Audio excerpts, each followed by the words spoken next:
All right, well, this is going to be nice. Boston Bruins win, and we get to do a morning brew with Jaffe and Razor after a win. It's been a little while, it feels like. Welcome into Morning Brew with Jaffe and Razor. As always, Morning Brew with Jaffe and Razor is proudly presented by Fazenda Coffee. Go to fazendacoffee.com/morning brew.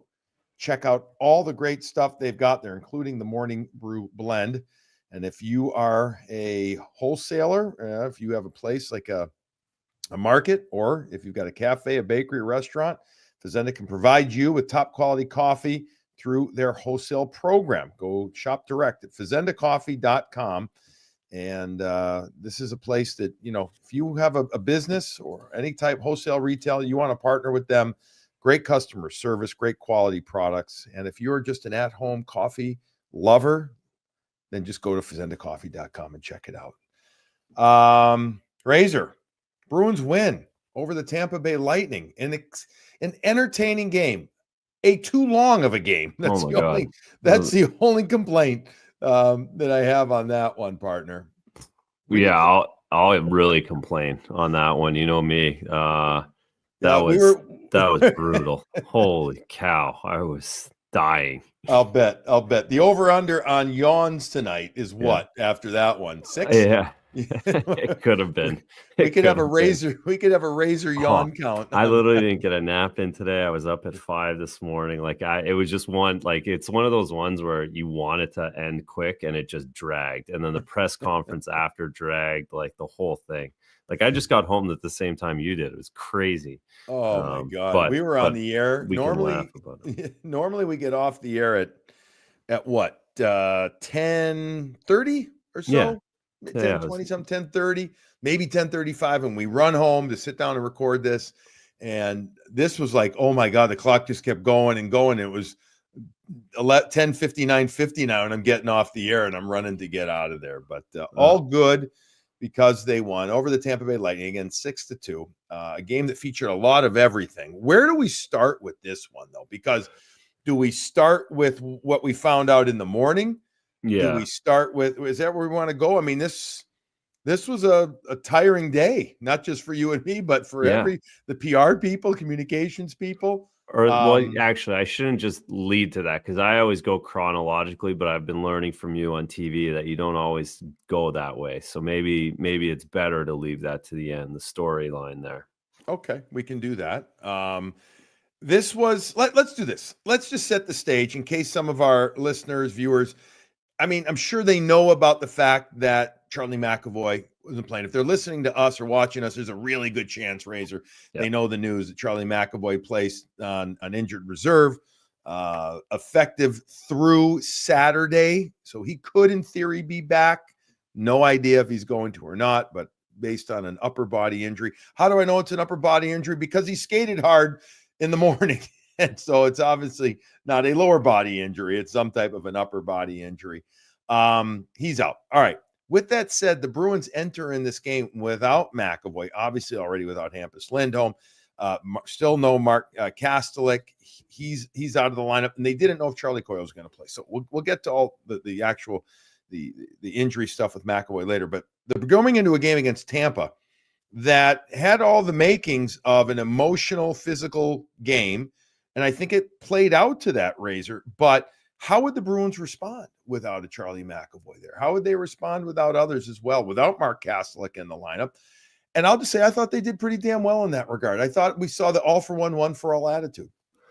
We certainly did. Everyone stepped up. I thought Andrew Peeke played a great game again. I thought, he's been super steady Eddie, but he elevated tonight. On top of everyone else on the back end. So, and then of course the centermen and the forwards, they did their extra part as well early on defensively. So certainly a great effort all around and a hard fought win. All right. So let's start with the start, because with all of the news and by the way, we didn't even mention Matt Poitras recalled. Michael Callahan getting his first ever NHL game, defenseman in the lineup. He's in for Jordan Osterley, who didn't play in this one. It turned out Coyle did end up playing, even though he was fighting he's got to keep something. that streak going. He's got to keep the streak going. And, sometimes when we were talking about it with Brick and the Pre, and it's just true. I mean, sometimes you actually do play better when you're under the weather a bit. It's a mindset thing. It's just a focus thing. It's a straight line game, simple, because you can't extend yourself too much. And maybe Charlie went through that in this one. The other thing is you end up feeling better because of it too. Like, I'm going to feel awful no matter what I do. So why don't I get off the couch and feel awful at the rink? So that's the mentality a lot of times too. I'm just going to get over this quicker if I get this. Just do Sweat it out, get going, just get your body going. Either that or infect everybody else. Yeah, well, of course, that's always the stay away from me guy. But if it's real bad, the guys are already going to get it, or it's not. Dude, there's so much stuff going on out there, right? Banana land out there. It is nuts, right? Yeah. It is just crazy. So hopefully it doesn't spread, but a lot of teams have been battling stuff. A litany of things, but anyways, Coyle ends up playing. He plays over 19 minutes in this one, so he brought it. All right, let's talk about the start, because key to this game was, were the Bruins going to be ready for in what was a Tampa Bay Lightning team that, when I say took it to them in Tampa, remember, it was a pretty good game for a while with the Bruins until they gave up the shorty and everything, and then they got away from them a bit. But the Bruins came out with purpose. They came out with intensity. It wasn't over the top crazy physicality, Razor, but it was what I thought was very determined play. They end up getting a goal at 4:24 into the first period, after a good back check by Charlie Coyle. He helps set things up. Matty Poitras goes back up the ice the other way down the right wing side. Really showed, I thought, some good acceleration, some really, really good speed. The Tampa defender, it had been Hedman who whiffed on the puck originally, which you don't see often. It goes back the other way, and then it's Poitras who gets the puck inside that right circle and makes a beautiful pass underneath the heel of this goaltender Vasilevsky's stick, as Poitras goes from the right to the left, and Trent Frederick puts the goal in, his 7th of the season, on the far post. It was a really good way to start the game. Everybody's involved. The crowd's going. I thought it was instrumental to this game for the Bruins. It was. We haven't seen it enough, because that's been the recipe, especially at the Garden, and they have a good home record. I don't mean at home, but I mean just in general, scoring early. They haven't done enough of it, and they haven't sustained it enough, and that's what they did really well tonight. And of course, Poitras' first game back, and Frederick and Estrella, like, it just all lined up really well, and it just got better in the first, how it lined up in this entire game on the guys who got points and who scored. But Poitras' assist led the way in that. Had to feel great for him, obviously, coming back up. He had 20 points in 23 games, if I remember correctly, down in the A, which that's correct. Very positive, obvious. And it got better. It started a little slow point production-wise, but it got better and better as he was down there. He looks good. I think he's got to be in better shape. He's playing, 16, 18 minutes a game down there, touching the puck more. So that was a really good play. And it was great for Frederick, even though, as he said post-game, he had the easy part, but still, he had to get involved. And speaking of getting involved, we'll talk about his scrap a little bit later. So 1-0 at that point. About 5 minutes later, Razor, ends up being Parker Wotherspoon's first ever goal, not just as a Bruin, but in the National Hockey League. He's not an offensive-minded defenseman. However, it had to have been frustrating for him. It ends up being a pass from David Pastrnak from the right side over to the left side. Well, I don't remember if it was inside the face-off dot, but basically left side. After Pavel Zacha did a nice play as well to come through the middle, and then kind of sifts through the side on this 3-on-2. And the Tampa Bay Lightning couldn't decipher quickly enough. They couldn't get to Wotherspoon, who comes in from the left side, and he roofs one short side over the blocker of Andrei Vasilevsky. It was a heck of a shot, I thought. It was a beauty to get your first one. That's what you want that video to look like. And getting a pass from Pasta and past Vasilevsky, 2 Hall of Famers probably in the mix on both of those sides of the goal. So that'll be a great video for him, a great picture for him for his life. And it was a great shot and a great play, and real timely as well. Again, the stepping up without McAvoy, without your 2 best defensemen, right? Mm-hmm. Like, this is a challenge, and those guys took it, and for Wotherspoon to chip in offensively, it was great timing, but off of a great opportunity for him. Yeah, and Tampa had started to get some opportunities themselves in that first period. Shots ended up 9-6 in favor of Tampa in that period. But the Bruins, again, they didn't seem to bend much in the first. They did a nice job. Again, Swayman with some good saves in the first. He gets better as the game goes on, and we will touch on that too. So it's 2-0 at the end of the first period. And then just about, I think it was the second shift of the second period, 1:13 mark to be exact. It ends up being Brad Marchand who ends up getting his 16th from the left side, an absolute rocket of a shot. I'm going to ask you something about Vasilevsky on that one in just a moment, but it started actually at the other end of the ice, where Hedman comes down and gets an opportunity on the left side. And just like kind of nubbing the shot in the first period, he misses the net completely on that one from the left side. And he's maybe 18, 20 feet from the goal, and it rims out, and the Bruins end up getting the break the other way. And it's Pastrnak getting it up to Marchand. So Pasta 2 assists in a period in 21 minutes. And Marchand's shot, Razor, from the left side, classic Marshy. He loads up on that left leg and just snipes it. It almost seemed like this is not criticism. This is more of a question than anything, but Vasilevsky's glove seemed low there. Is that just his set? I mean, Marshy Vasilevsky never even moved the glove there. I mean, Marshy's shot was beautiful, but did he kind of overplay that a little bit on that one to his right? He went to his blocker too. He moved to his blocker. I thought maybe it would have hit the D-man skate or something initially, just the way the Vasilevsky moved, but it wasn't that. So either he didn't track it in any way whatsoever, didn't read the release and just kind of guessed short side, or was blocked out by the defenseman sliding over and just didn't see the puck move. But somehow he didn't even see it, didn't react, didn't expect it there. So, but again, I don't really know why. It was weird. It was odd. It was like I sent you a text after the first period from the Nesson booth. It's jammed tonight, by the way. Tons of people there. A lot of Wasabi people up there. It was jammed. A lot of fun. Yeah. A lot of energy. It was good. Anyway, in the first period, it was Perbix who slid over towards Poitras, and you were good with that. I asked you, I'm not as much a fan of that, but I'll get in a second here. I don't remember who it was in the second period. I don't know if it wasn't Lilleberg. I can tell you that. It might have been Radish. I don't remember who slid over on that one. Where are you at from a goalie?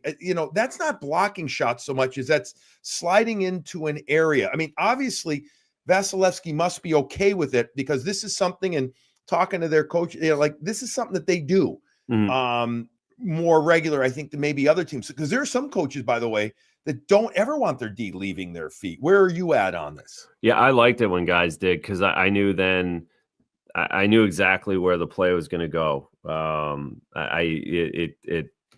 If you take the right angle, and if guys are good enough and guys get good, if they can take that angle and make the pass go up in the air, just elevate that just a little bit, that means it's not as hard to cross.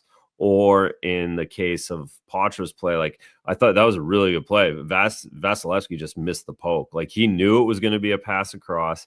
He was ready for it to be a pass across. It was nice and deep, so there wasn't a lot of angle. There was no shot option. They were all over it, the two of them, and they just missed.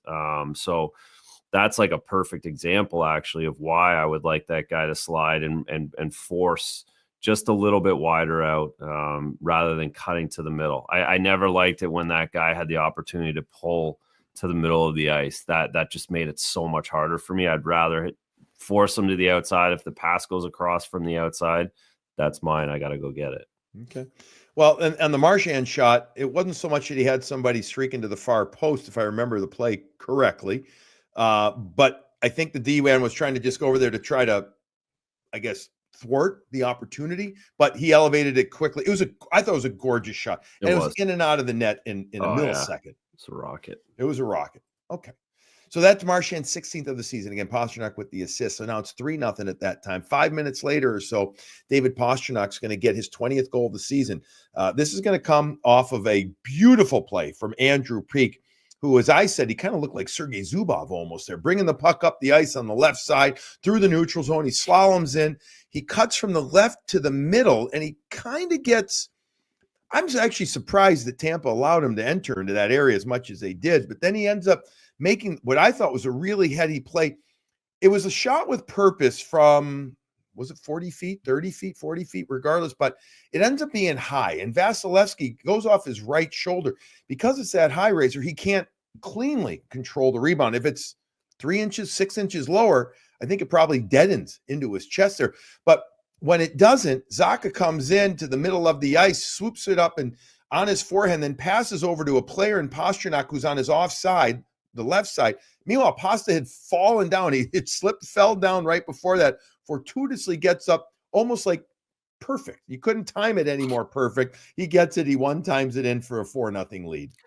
Yeah, David's getting hot when that happens, right? Like of all the nights we've talked about him, 7, 8 shots, nothing going in. Well, okay, this is hockey gods and evening out and shooting percentage, getting back to means. It's plays like that start building through the end of the season. So now he's got 7 goals in the last 6 games. And here we go. He's got 20. Now he'll get 40, right? Like it's what he does. And that was, that's what I took from that goal tonight. It's like, wow, he all season long, he's had a perfect empty net goal and he's fallen and fell to the corner the wrong way. Now it's going right to him. Even more fortuitously like that. That's the crazy, as good as it gets for a goal scorer and for Zacha as well. Yeah. And what I take out of that too, is that Pavel Zacha, the chemistry with David and Pavel is obviously very high level. Pastrnak is in that area. It's not that Zacha wasn't looking, but he knew he was there. And he knew that if he got it, which he did, his first thought was to move it because he understood that David, being on his offside too, could rip it.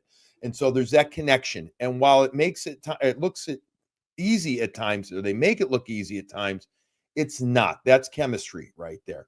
And so that is what came out of it. So again, his 20th goal of the season at 6:05. Now, again, Tampa started putting the puck on net in the second period. In fact, they ended up with 20 shots in the second period. They started to get opportunities, even later in the first, where they utilize the defensemen well. They get shots through. They have a lot of good tips. I thought their forwards took good routes to the net, in addition to the defensemen landing pucks through. It's going to be a face-off at the 8:50 mark.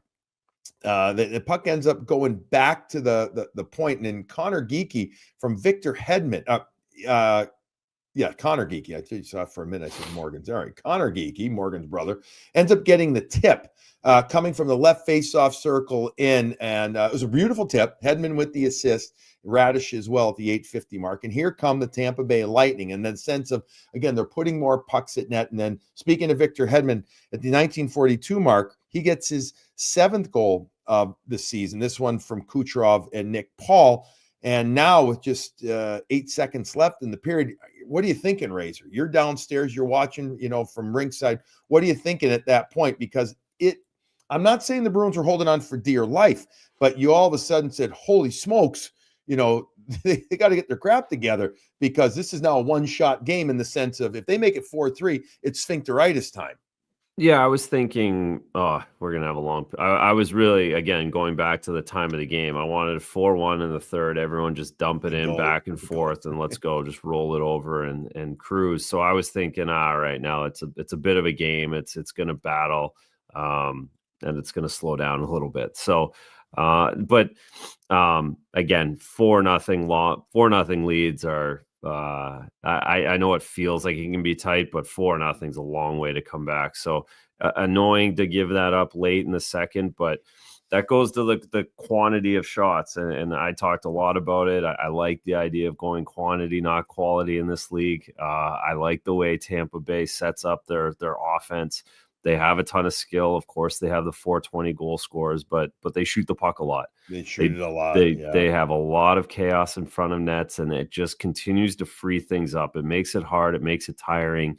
And that's what they ended up doing a little bit, of just wearing them down a little in the second period. So I thought we saw a good example of quality over quantity, like Florida, like Tampa, and what the Bruins are trying to do and will be able to do when they get fully healthy on the back end.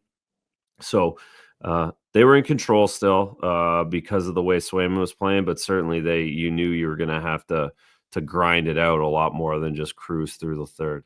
I really like the way that, yes, you talk about they move the puck a lot. I like the way, too, that their forwards kind of layer up. They get into good areas in the offensive zone. No Braden Point, by the way, folks, if you didn't watch the game. He did not play for Tampa due to a meeting that he missed in the morning. It happens even to the best. It does, folks. It happens in every team once a year. Yes, it does. Everybody's got a kid who, misses the bus or oversleeps or something, whatever it is, it happens.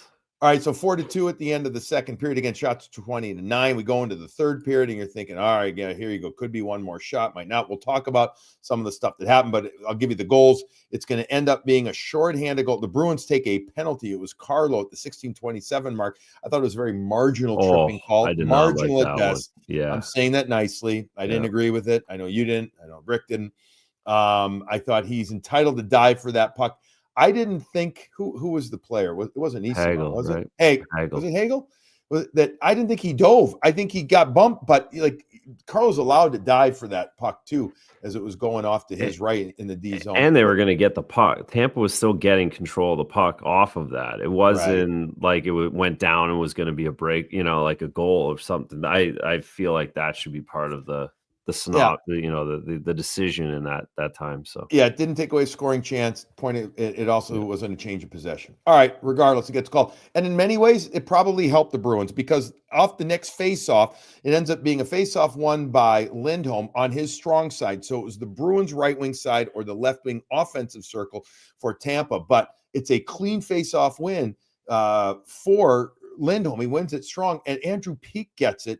And 188 feet, maybe 186, whatever it was, all the way down the ice. I mean, hard. And as I said to Barry in the postgame, it's like the old Scoro at the Chicago Stadium, the shootout, Scoro, where from the red line you put the puck in, you win yourself $100 or a round trip on United Airlines is what their thing used to be and everything. And he put it right in the middle of the net. It was perfect. It was absolutely perfect. Andrew Peake's first goal as a Boston Bruin, Lindholm with the assist at the 16:30 mark. And then at the 16:56 mark, Pavel Zacha gets his, a little, not chaos, but a little kind of stuff puck going around the neutral zone. Marchand and Zadorov with the assist, but Zacha ends up getting the left wing side and elevates it, gets it down the ice. Kucherov can't knock it down.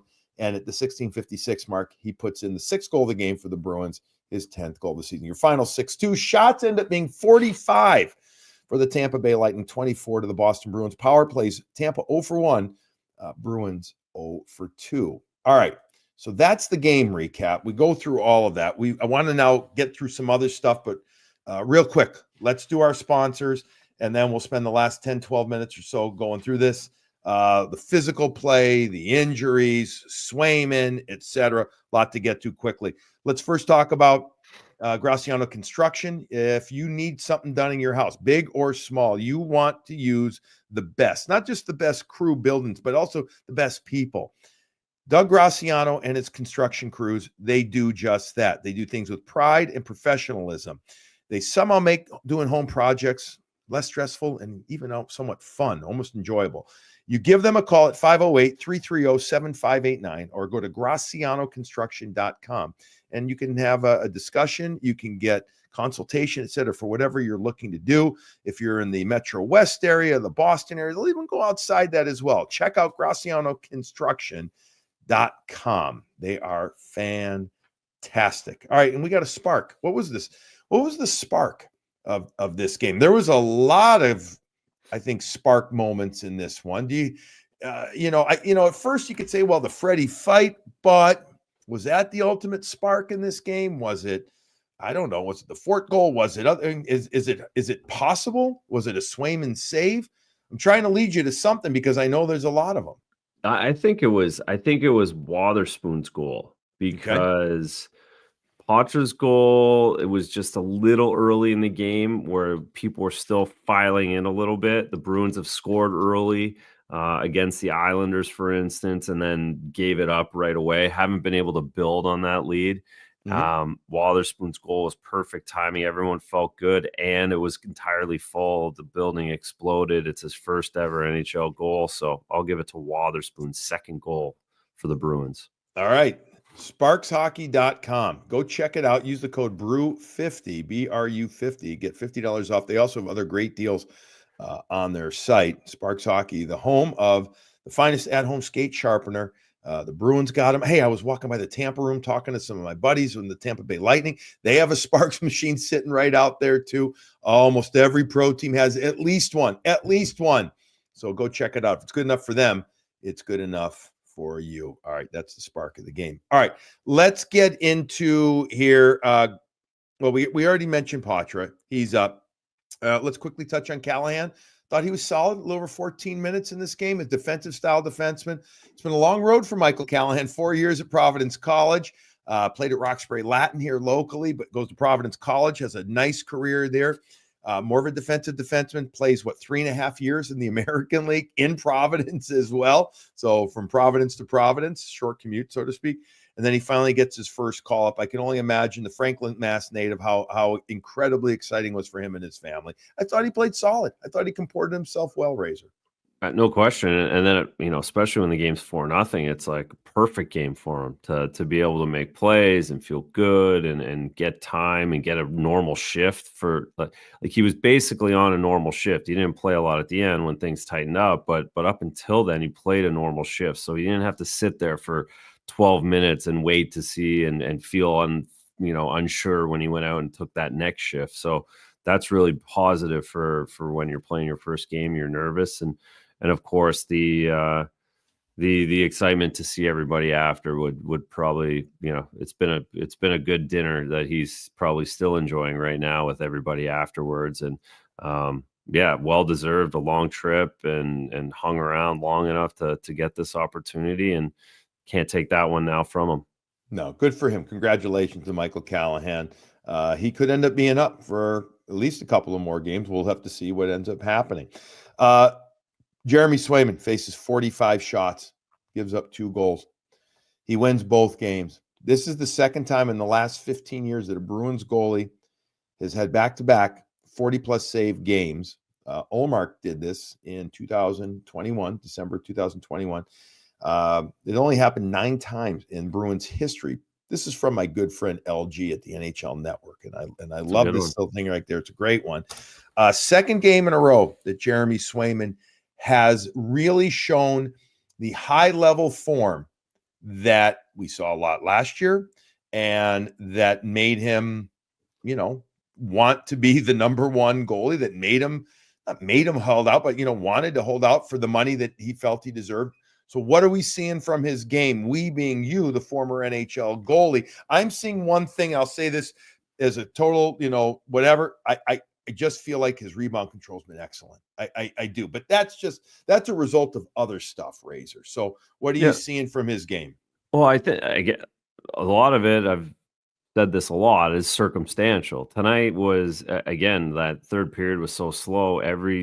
Tampa's putting everything on net. Every shot's coming in. So there's a lot of non-quality, not across the middle like it was in Dallas when you're giving up 8, or when you're down. The first period though, he was really good. No, he was good. He was good. I'm just saying. Yeah. I'm just saying it's different when your team gets up 2-0. I've said this a million times. When it's easier to play goalie when you're up 2-0 or 4-0 than it is when you're down 4-0. Games and saves and plays just get easier. And so I think he's piggybacked off of the big game the other night. The other one Saturday, he had to. That was a harder game.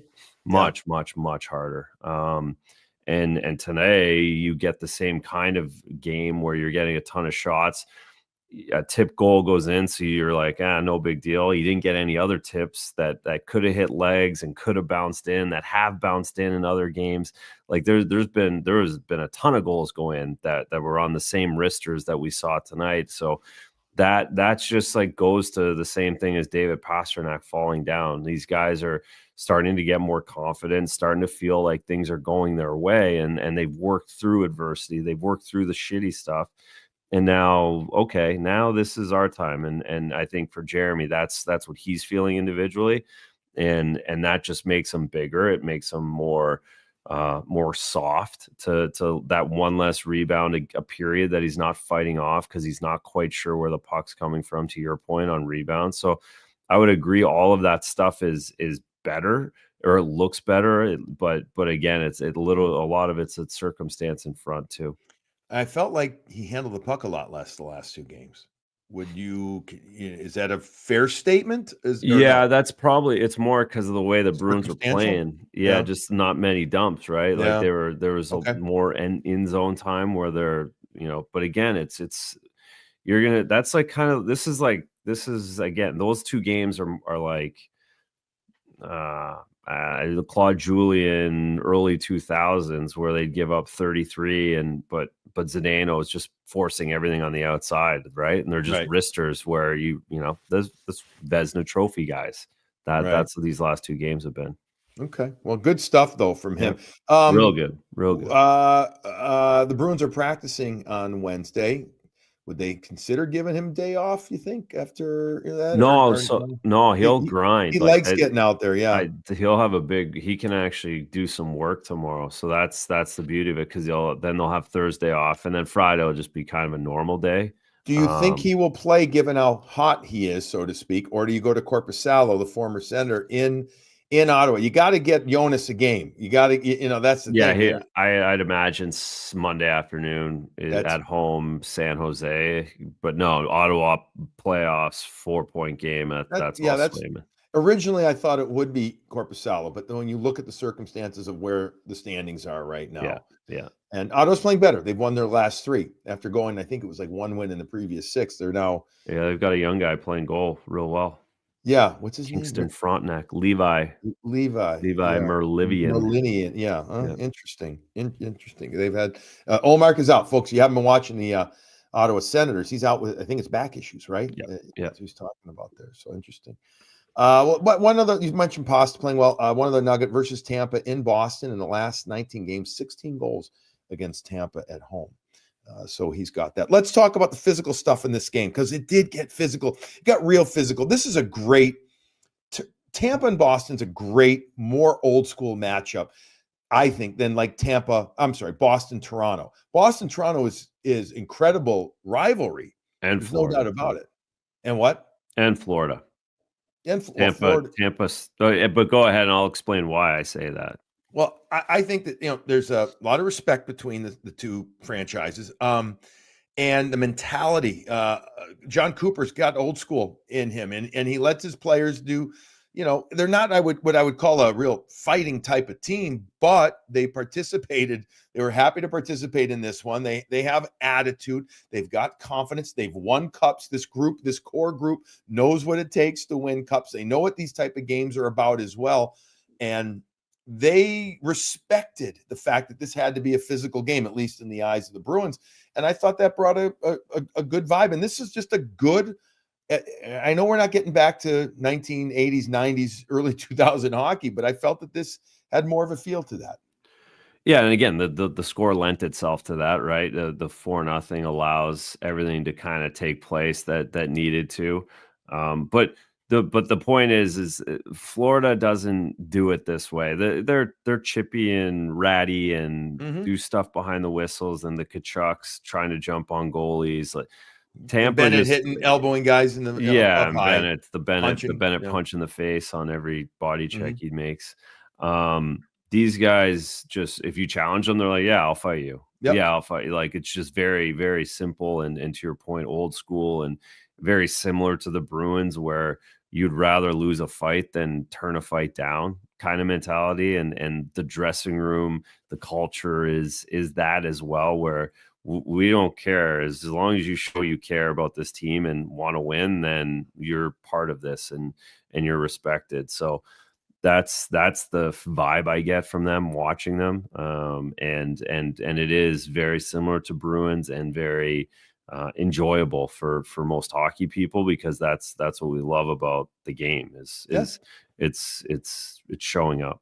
Well, just like the Bruins have history with Toronto in the playoffs, obviously, and Florida now, albeit not a great history the last 2 years. If you're a Bruins fan, they have history with Tampa in the playoffs, and playoffs are where you breed these rivalries. So good stuff at the very least from those three opponents. But I really like the Tampa one. Speaking of fights, it's 4-0 in the game.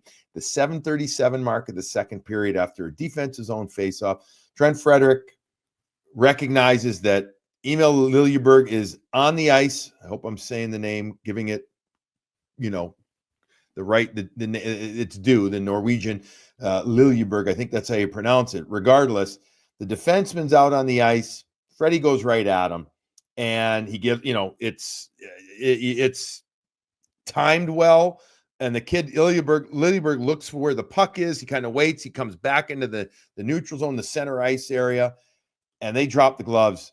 It was a hell of a fight. As fights go, that was as Freddie's fourth fight of the year. And he got him a couple of good ones. But that kid is strong as an ox. He's got that natural strength to him. And while he's not a big fighter by any stretch, he's a young guy in the NHL per se with regard to games played, etc. This kid isn't afraid. I give him full marks for standing in there. He gave some too. But Freddie, I thought, did a beautiful job in that one. Yeah, for sure. Just the point of standing in there, knowing, especially as the score got 3-0, 4-0. All right, I'm gonna have to do this at some point. Standing up for it, both benches appreciated what both of those players did. Freddie helping a team or standing up for a teammate, quote unquote, and then the cliches of this kind of I don't communicate it well. I do because it bothers me, some of these cliches that we have in our game. But again, well respected from both of them. Both guys did what they needed to do to stay in the league. And there's another scrap in the game. Zadorov, who he was involved in this one. You could tell that he had a burr. He had a burr going in the saddle, to borrow a Jackism, right? He was looking to be involved. He ends up getting into it with Eric Chernak. It was a hit on Marchand, I believe, away from the puck, right, that he didn't like. And so he was right there for Marchand. By the way, I saw when Marchand scored, both Pastrnak and Marchand celebrated together. So maybe they like each other again. That might be okay. Maybe, just maybe. But Zadorov gets into a fight with Chernak. They were yapping at each other. It's funny. Chernak's a big man now. Yeah, everybody looks smaller to Nikita Zadorov, but Chernak's a big man. He does not scrap a lot. He does not. He plays that very steady game. He's got a nasty side to him. He's a battler, but he doesn't fight a lot. No, he doesn't. But again, that goes to he knew he was He knew he was chasing Marchand, and he knew he had to. All right, I've done it enough. I've gone after him enough. I've got to pay the piper here, and we'll do this. And again, that's the way it should be, and that's why I appreciate both of these teams. Had a big hit in the game too, partner. Darren Radish, defenseman, comes over to the left side. Cole Koepke's coming up and swooping up the ice, reaching for the puck. He's a lefty on his offside, and it's just off the wall. And when he reaches down towards the puck, Radish times it, catches him with a heavy hit. Koepke was down for a couple of minutes and did not return to the game, went off. The officials conferred. They went to review, and after review, this is the process that they, I'll give some crap here and there to the NHL for certain things. This is the good process now for these type of plays. You go to the review, and they review it for a major, and they came back with no penalty. That doesn't mean, by the way, that the play is not going to be reviewed by the NHL Department of Player Safety to take a look at, because I know it, that it is. What are they going to look at? I mean, where was the main point of contact, not the first point of contact? There definitely was head contact, but they're going to say, was that the main point of contact? They're also going to say, was head contact avoidable there? That doesn't mean that there is head contact, but it wasn't the main and it wasn't avoidable, he might not get anything from the league. They may also look at, did they change the plane? This is where I wonder, was Koepke reaching forward long enough to where Radish should have changed his route there or his point of contact? All these things, it's kind of like goalie interference. Sometimes you go frame by frame, and I think one thing and yet another thing happens. But the officials in game, looking at it with the situation, said, no, no penalty, not even a major, no penalty. Did you see? I mean, anything more to describe? No, that was the right call. I thought I want that hit in the game. Yeah, and I think that I think that they're going to look at it and they're going to say, yes, again, there was head contact, but it wasn't like he picked the head. It wasn't targeting the head. And there was probably a little bit change from, when I mean change, meaning reaching by Koepke for the puck. And so the head is a little bit lower. And I think it ends up being a heavy hit with a very bad or an unfortunate result. An unfortunate result, I think, is the way it is. The college game, and I think you and I have talked about this before, and sometimes I actually lean this way, even though I love big hits. Every once in a while, Razor, I know that I don't want it to be the college game per se, but they call head contact on everything. So to protect the players, sometimes, yeah, I kind of lean that way. Maybe I'm getting soft in my old age. But on the other hand, I didn't think there was anything intentional here. I didn't. And that's where I think that's where I'm kind of going around in a circle. But that's where I didn't think there was anything intentional. I don't know if it was also the main point of contact when it was all said and done. There was first contact, but I don't know if it was the main point of contact. Is that a fair description? Yeah. I want that in the game. I hate the picks. I hate going through the head from a different angle, but if it's straight on and it's at some point your head's going to get hit too. I mean, that's just the reality of it. So again, the Bruins weren't up in arms about that. And no, Brad, no one lost their mind over it. I think everyone realizes that's a good hit. It's going to happen. Unfortunately, a very physical, at times, very heavy duty, violent game. Right.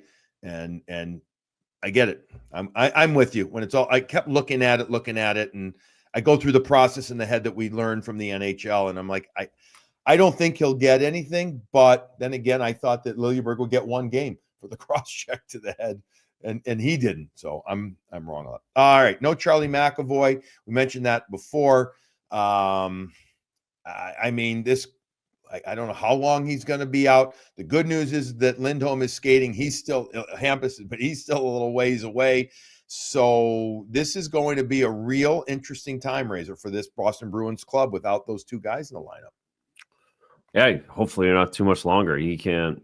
It's hard, and you're really putting duct tape on things when your two best defensemen are not in the lineup in this league. It's difficult. They did a great job tonight. 1-0 without those guys. You want to hopefully keep that under 5 games where you're not having those guys in your lineup. All right. Anything else that I've missed that we should touch on real quick? Anything that's that's jumping out? No, we'll just busy day, lots going on. So, and all kind of turned up Bruins way this day, which is good. Yeah. Final numbers: Pavel Zacha, 1 goal, 2 assists. He was a +3. Andrew Peeke, 1 goal, 1 assist. He was a +4. Brad Marchand, 1-1. David Pastrnak, 1 goal, 2 assists. Just 4 shots on goal, but made the most, obviously, of the one that he got. 4 hits from Nikita Zadorov, also 4 hits from Morgan Geekie. Faceoffs ended up being even. John Beecher actually was 11 for 18, so that was good. Anthony Cirelli was 17 for 28 for his team. But again, by the way, faceoffs I thought were huge from Elias Lindholm. He won some key ones in the third period when they mattered most, so that was good on him. All right, that's going to wrap up this morning brew with Jaffe and Razor. Razor, I only think you yawned 3 times. No, I'm cooking now. 12 a.m. Yeah, you're ready to go. I am too. I got early radio, and then a flight. Quick short flight down to NHL Network. I know you got some other stuff going as well. And holy smokes, are we doing a show after Saturday? I can't remember. We'll update if we are. I can't remember right now. Yeah, we got to figure that one out. We have a show coming out on Friday, Thursday or Friday. Special guest that we just recorded yesterday. Yeah, we do. Okay, that just goes to show that I forgot. So we got that coming out later this week too. All right, Bruins win this one 6-2. They've won 2 in a row. They've got Ottawa on Saturday. We'll update you on if we're going to do a show after that game or not. Regardless, everybody, Bruins win again. Swayman looking stellar. Bruins scoring some goals, feeling good. Enjoy it while you got it right now, because you know what? This season for every team is up and down and all around. It's been crazy so far. So have yourself a really nice hot cup of coffee listening to this one and enjoy it. Bye.